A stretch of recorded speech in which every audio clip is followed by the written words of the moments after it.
I've got a couple of questions that relate to the propellant in the inflator. And Mr. Kennedy, I'm primarily going to ask you, but Mr. Kelly, if you have information because of your independent testing role, please feel free to add. Is Takata, Mr. Kennedy, is Takata the only airbag manufacturer that uses sodium nitrate in its airbags? It's ammonium nitrate, sir. I'm sorry. I believe we are the only one that uses it as a main propellant. There are other manufacturers that use it as a supplemental propellant. Is there any other airbag other than those manufactured by Takata that has been experienced this energetic disruption? And I think you called it, Mr. Kelly. I can't really speak to all the recalls for the other suppliers, Chairman Burgess. I really don't know the answer to that. Well, it's just that we've had, this is the second hearing that I've been involved in, on this issue, and ammonium nitrate just keeps coming up. I mean, yes, it is a pretty powerful compound, and it just begs the question: is there a linear relationship between the ammonium nitrate used as an inflator and these accidents that are happening? Well, the studies that we've done and the research that we have from some of the leading experts in the world seem to indicate that ammonium nitrate is certainly a factor in the inflator ruptures. There are many, many other factors. I think you heard Dr. Rosekind talk about some of them. You've heard Mr. Kelly talk about some of them. It takes a long time, as Dr. Rosekind said, 7 to 12 years.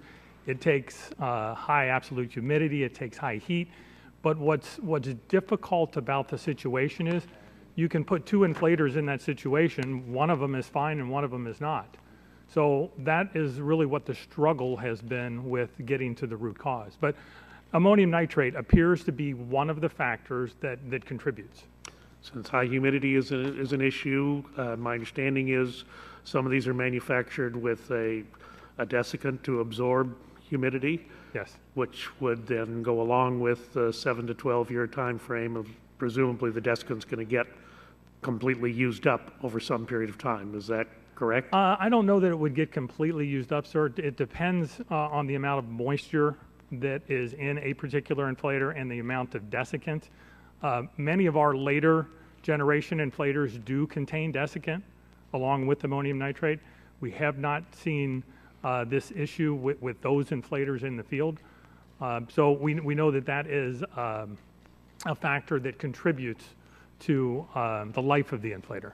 Does Takata manufacture any airbag that's used in any maker model of vehicle that uses ammonium nitrate without a desiccant? Yes, all of these inflators that are involved in these issues that we're talking about are all ammonium nitrate without desiccants.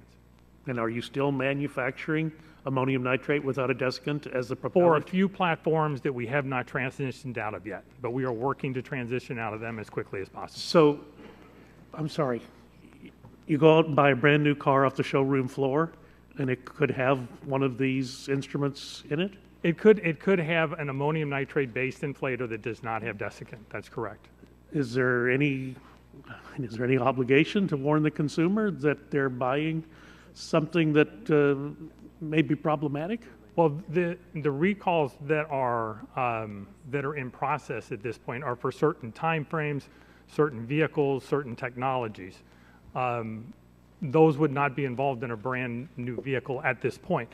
But that's why we're continuing as part of the consent order to test outside of the boundaries of what is involved in the recall to really understand what the total scope is. Well, I'm sorry, you're not providing me much reassurance with that answer. Let me just ask you this. You said that by September you'll be up to 1 million units. Yes, and then we will continue to go up after that as well. But under just simple math, it's for 34 million vehicles. I mean, it's almost 3 years as a time frame. Well, it's about, I mean, roughly, the exact numbers are in the DIRs, but the additional due to these DIRs is about 16, 17 million. I don't mean to minimize it. It's obviously a huge number, whichever way you look at it.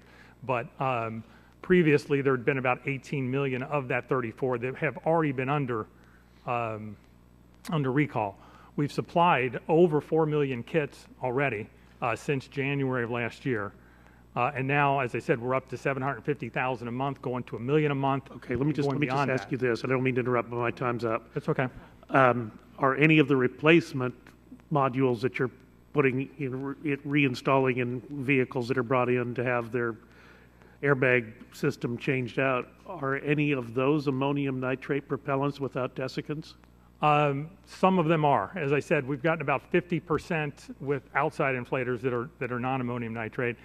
On the driver's side, where we've had most of the issues, as I mentioned in my opening remarks, we are completely transitioning out of the bat wings, and we will be using either a desiccated inflator without bat wings, or we will be using a competitor's inflator. All right, thank you. My time's expired.